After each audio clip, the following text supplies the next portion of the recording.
Hello and welcome back to Planescape, Torment, Dungeons and Dragons. It's the enhanced edition. I'm gone. Yeah, okay, that was a terrible opening, but whatever. So, Gordian Knot needs us to be a fighter to use it. That's fine. So, What is your will? ask Dacon. There are things I'd like to know.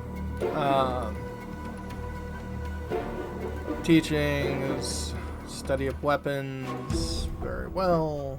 Let's move on. So, Gordian Knot, permanent +2 to Charisma, -1 to Wisdom. Use that. So now our Wisdom is 23 and our Charisma is 23. Not bad. What And if is we your talk will? to you, things I would like to know. Teachings, resume the study of the art. Very well. Alright, move on. And my level up feel as stronger. a mage. Chief, I won't fail you again, I swear. Don't worry, Mort.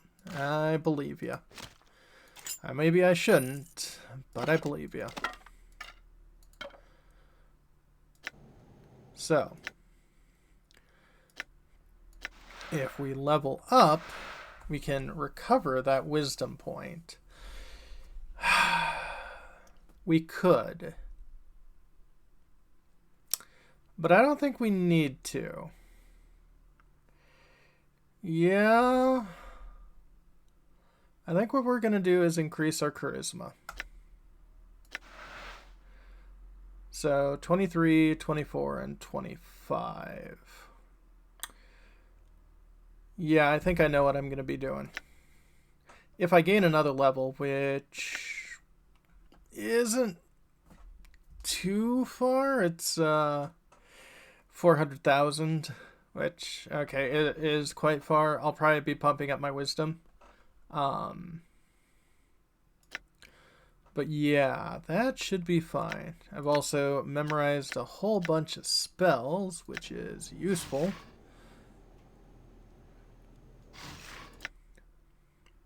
So let's see here. Can add a globe of invulnerability here. So Acid Storm mentions rains deadly acid on all enemies in a 20-foot radius. Doesn't say all creatures. Like the Stygian Ice Storm. Crush all creatures within sight for an 8 to 64 point of ice damage. So I'm going to put that there. Also, hey, we get to add in the Mechanist Cannon as one of our spells. So we're getting really close to being able to, well, summon a demon. Let's see, how are you with your spells? Okay, you've got everything prepped.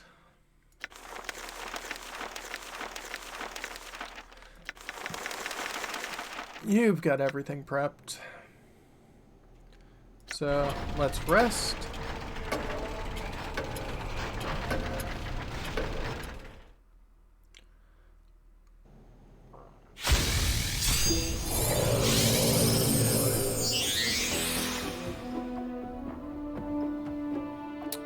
Yes. Well, why don't you just finish him off?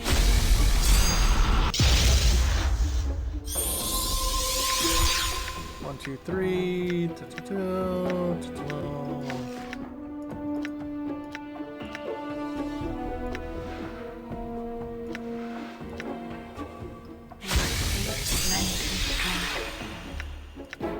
Okay. And then let's rest again. Done. To make sure we've got all of our spells ready.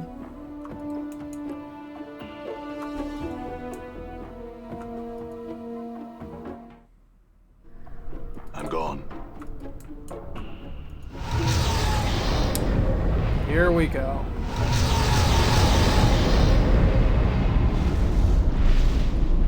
Bator.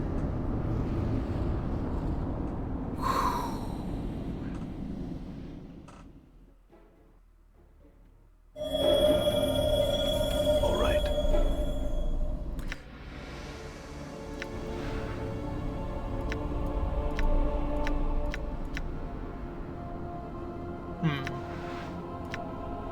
How may I Okay, help? I can move people around. I would, It shall be done. I'm gone. Okay. So I kind of want to... Can I change the name of one's party order? Of course you can't. So I'll put you in back.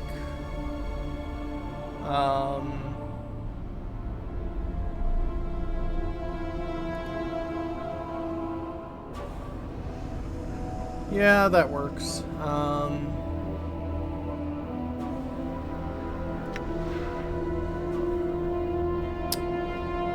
You know, it wouldn't kill you to say a few words to me, Fiendling. Or hug me.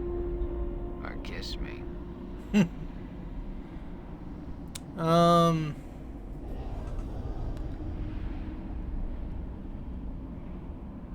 Let's see. Does that protect me? It is. You know what? I like it.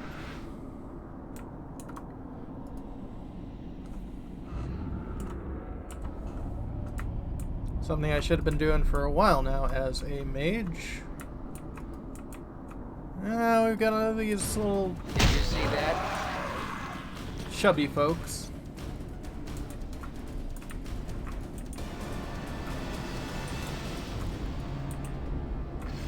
Oh.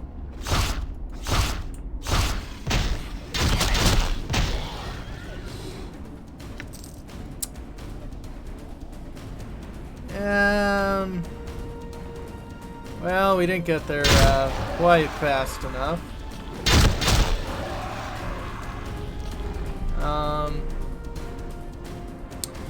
Yeah, apparently that just never ends well. So, yeah. Ah.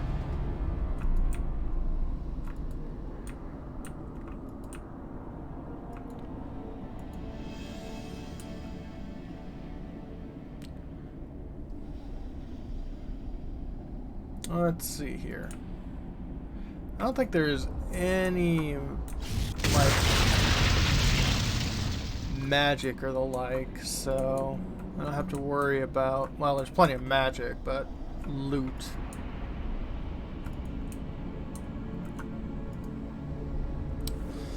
Now, I'm gonna save here.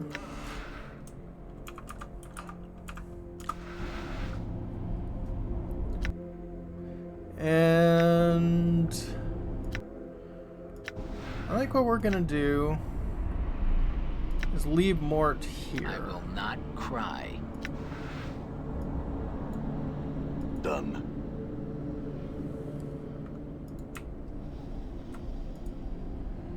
Well, I hope you don't cry. That would make me cry. Done. Because if we brought Morte here, this would be pretty bad for him. Hello, the Pillar of Skulls.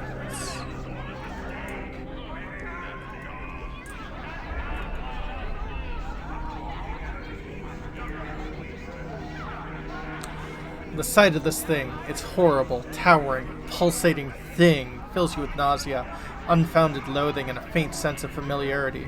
The innumerable rotting heads which make up the vast pile seems to constantly shift and throb, alternately bickering, weeping, convulsing, shouting, and whispering to one another.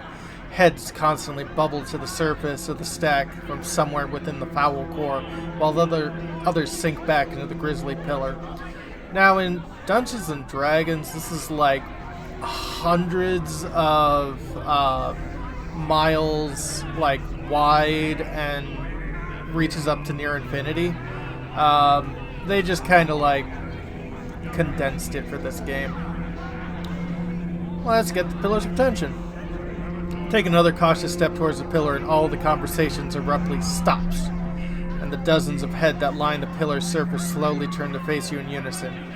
They regard you silently, their breath fetid and moist upon you. I had some questions, Pillar. Every head on the pillar's surface speaks at once and makes the thing's voice, a terrible, burbling sound that bubbles from within the foul, stinging vapors and putrid corruption stream from their mouths. The smell 'tis strong, it shall cross the plain soon, and Bel will come. The smell? What do you mean? The head's eyes turn wetly in their sockets and stare at Fall from gaze. The smell, her musk, the Tanari musk. The bittersweet scent carries and will attract Beatsu soon. Their Lord Bel will be angry. I see, sure. The heads turn their gaze back to you, though a few still snuffle noisily. If you have questions for us, you best be quick. A few of the heads squint and gurgle softly. Think they might be laughing at you. As I said before, before you can finish, a portion of this pillar trembles, yet another head oozes its way to the surface. After some of the noisome slime slopped off, you recognize it as ferrets. It spits out a mouthful of bloody cysts and croaks. Anna, me darling child, is that you? Da, what ye be doing in this place? The other heads remain mostly silent for a time as Farad speaks. Only a few whispers quietly to themselves, making wicked, sidelong glances at Anna and her foster father's head. I was wrong, my dear girl, about the spear. It wasn't enough, no. Now look where I've ended. I beg of you, lovely Anna, save your poor father. Save me. Oh, please save me, save... But even as he speaks, Farah's mewling head begins to sink back into the pillar's core. Anna stares at the pillar, eyes narrowed, her fists clenched and tail rigid, a mixture of fury and anguish smeared across her trembling face. I'm glad to see that bastard in there, and father or no, so should you, Bianna. I wish we could help him, Anna. It's a tragic thing to happen to anybody. Anna smirks, spits, and turns away from you, from the pile of rotting heads. She shrugs. Won't look at you. No matter. Did you love Farad, Anna? Anna's eyes turns blazing. He was my da! She bares her teeth. I hated him! Or you only saw me a way to scarper more bodies, more jink, and more junk to line his vault. Anna, dear, Anna, lass, you're the most precious thing to me, vault. He'd lie, and he'd lie. And he was a weak old mind and weak of body, and he smelled a corpse rot. And he had all the feelings of a vulture picking up a corpse. And his voice lowers, but the fire in his eyes still burn brighter. And he was the only one who ever wanted to show me a scrap of kindness. Is that what you wanted to hear, is it? You please now, aye? Enough, billows the pillar's stinking heads. We tire of your insignificant prattle, and we would know your business with us. Questions. I had questions. The head shifts sluggishly across the face of the pillar, nodding and murmuring before speaking its ghastly voice. Ask a question of us, then be prepared to hear our demands. You shall render unto us a service for your answer. What are you? Sure, let's ask the obvious question. The heads gurgle and croak their reply through the rocks. We would answer that question for a service. Very well, what's your demand?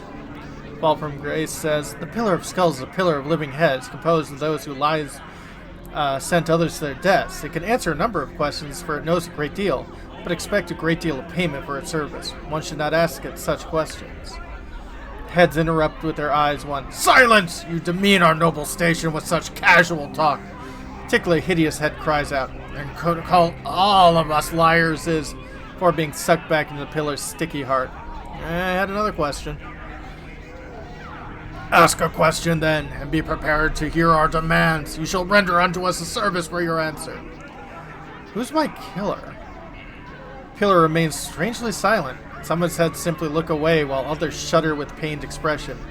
Eventually, they gather themselves to speak once more. We do not know. Those heads that once contained such knowledge have been destroyed, removed from us. We cannot answer you this question. Alright, in that case, I had another question.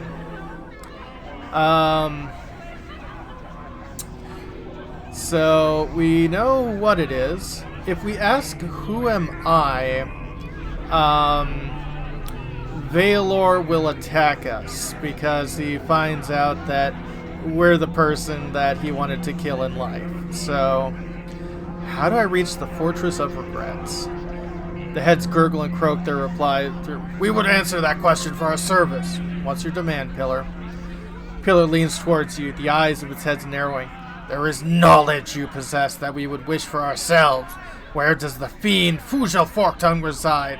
Tell us and we shall answer your question." Stench of the Pillar's hot breath surrounds you as it waits your reply. So, we could be honest. But Fugel was being nice, even if he was forced to be. I don't want to see him getting hurt. So let's lie. Fugel has hid himself in the demiplane of the long-dead sorcerer's devising.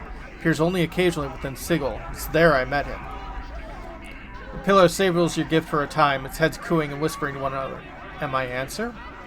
Already you possess the key, and need only the location of the portal that shall lead you there. We know not where the portal lies, but we might tell you its key. Regret. Many of the Pillar's heads begin to weep and moan. Yes, regret, regret. Regret? Updated my journal. Yes, you must have experienced regret to breach the fortress. Write it upon a piece of your flesh, and your passage through the portal is assured. And the portal, you say you don't know where it is. Yes, only 3 have known the way. The first one was you. Though you have forgotten, now the second lies beyond the portal, and shall not emerge. The third you have already met. They know your condition, the fortress and your need to reach there, but they shall not help you. Their shield is one forged from the cold metals of lies and deception. I think you cannot hope to break them with mere words. You must do battle with them. Who is it? The head finally remains silent for a second, giving you naught but a smug smile. Finally he speaks. You have met the liar, and not for the first time. The liar knows, but did not tell you a petty betrayal between immortals. Some of the decomposing head rolls from their eyes and snicker at you. Huh. Fugel? Yeah, maybe not. Ravel? Ravel is pretty forthcoming. Lothar? Trias? Updated my journal. Oh yes, though we know him by his full name. Trias the Betrayer! The Pillar shakes with mirth, the pile of rotting heads tottering back and forth as it laughs at your distress. A few of the heads chant mockingly, Betrayer! Betrayer! Trias the Betrayer! But he said he didn't know. He lied to you! Some of the heads squint, gurgling and chortling softly, laughing at you. Beware words soaked in honey. They attract all manner of wasps. Why would he lie to me? The answer is not ours to give. You must seek him out yourself and ask him. How did he come to know this? Trias exchanged words with you once, long ago, when you knew the way. He spoke to your heart, and Trias, in the way of all great betrayers, listened well to build your trust. Short the conversation was, though filled with meaning. Meaning and death is what you seek. 2 separate things, yet they are for a normal man, but for you, one and the same. That's all I wish to know. Farewell. Done. So, regret, eh? I knew you'd be back, Jay. Finally realized you needed me, huh? Yeah, let's go. Sooner we're gone from here, the better.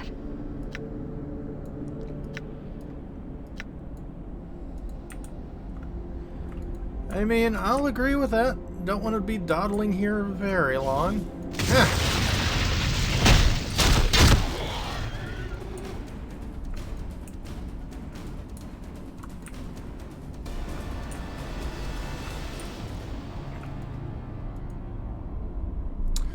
There's a cleft of the rocks here. Looks like you may be able to squeeze into it. Barely, but it doesn't seem to lead anywhere. Notice the ground is littered with shards of obsidian. Yep.